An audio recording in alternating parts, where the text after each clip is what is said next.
అంటే Shri Jagannadh temple idea Bollaram Hyderabad. పూరిలో ఉన్న శ్రీ జగన్నాథుని వారి టెంపుల్ ఎలా ఉంటుందో సేమ్ టు సేమ్ అలానే ఉండేలా ఈ టెంపుల్ నిర్మించారు. ఈ టెంపుల్ లో మనం బాలభద్రుడు, సుభద్రాదేవి, జగన్నాథుని వారిని దర్శించుకోవచ్చు. మాకు కుకటపల్లి నుంచి 14 కిలోమీటర్ డిస్టెన్స్ చూపించింది. నాకు ఈ టెంపుల్ లో బాగా నచ్చిన విషయం ఏంటంటే ఈ టెంపుల్ చుట్టూ ఉన్న విగ్రహాలు గమనిస్తూ ఉంటే మనకి డ్రాగన్, నాగకన్య, జలకన్య వారి రూపాలు ఉండే విగ్రహాలు కనిపిస్తాయి. దేవుణ్ణి మోస్తూ ఉన్న రాక్షసులు లాంటి కొన్ని రూపాలు కూడా కనిపిస్తాయి. ఇవే కాకుండా అన్ని టెంపుల్లో కనిపించే దేవుడి రూపాలతో పాటు మనం గెస్ట్ కి టైం పట్టే మరికొన్ని దేవుని రూపాలు కూడా మనం చూడొచ్చు. నాకు ఈ టెంపుల్ లో ఆర్కిటెక్చర్ చాలా ఇంట్రెస్టింగ్ అనిపించింది. చాలా కాలం నుండి ఈ టెంపుల్ కన్స్ట్రక్షన్ వర్క్ జరుగుతుంది, అయినా సరే లోపలికి ఎలా ఉంది. ఈ టెంపుల్ కన్స్ట్రక్షన్ వర్క్ పూర్తయిన తర్వాత తప్పకుండా చూడవలసిన టెంపుల్స్ లిస్ట్ లో ఈ శ్రీ జగన్నాథుని వారి టెంపుల్ తప్పకుండా ఉంటుంది. మీ ఫ్యామిలీ అండ్ ఫ్రెండ్స్ తప్పకుండా ఈ టెంపుల్ కి విజిట్ చేయండి. టైమింగ్ అండ్ లొకేషన్ కింద కామెంట్ లో పిన్ చేస్తాను. ఇలాంటి మరిన్ని వీడియోస్ కోసం మా ଅବଡ଼ା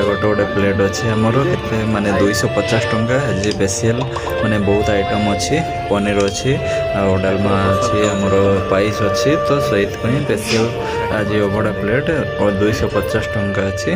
ଦେଖନ୍ତୁ ଆମେ ସବୁ ଏଇଠି ବସିଛୁ, ଆମର ଫ୍ୟାମିଲି ସବୁ ଖାଇବା ପାଇଁ ଆମର ମନୁ ଆମର ଖାଉଛନ୍ତି। ମୁଁ ଅଛି ଏଠି, ମୁଁ ବି ଖାଉଛି, ସମସ୍ତେ ଆମର ବହୁତ